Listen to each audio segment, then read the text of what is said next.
everyone, Rachel from Ginger Divine here. Today I'm going to show you how to cut celery for stir fry. So I did a previous video on dicing it. You can check that out in the description box. But today we're going to do a different cut that's perfect for stir frying or when you don't want the celery to be really small or in squares. So you're going to always lay your celery with the flat side down. You don't want the rounded edge rolling around for you, so like this. And to get a nice cut for stir fry, what we want to do is do an angled cut. So I'm going to angle my knife and I'm going to start chopping like this.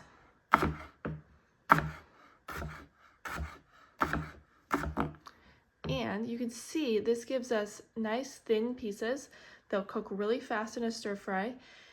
And on top of that, they have more surface area for browning, which is what we want in a stir fry.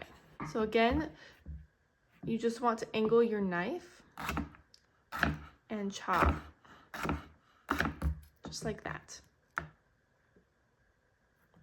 Now, the more you angle your knife, the bigger your pieces will be. So I could even angle it this much, and I would get very big pieces. Another thing you can do from this is if you want like thin strips of celery, you could take these and you can even cut them into like little juliennes.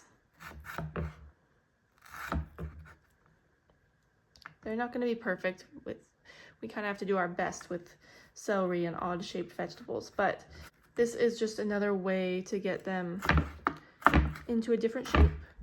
So you see how it's like almost like a julienne. So you want to do that when you're angling the knife even more. So you're getting these nice long pieces of celery. And by the way, you want to cut off this end. I just forgot to do that. So see, here's my long pieces again. And make sure to use your knuckles as a guide. Sometimes I forget to do that when I'm recording. There's so much to focus on. But use your knuckles as a guide so that you're nice and safe, and then cut into smaller juliennes. So these work for stir fry.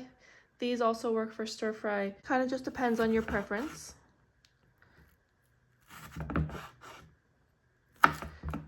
With mirepoix, you're going to want to do more of a dice, which is what I showed in my other video that I referenced.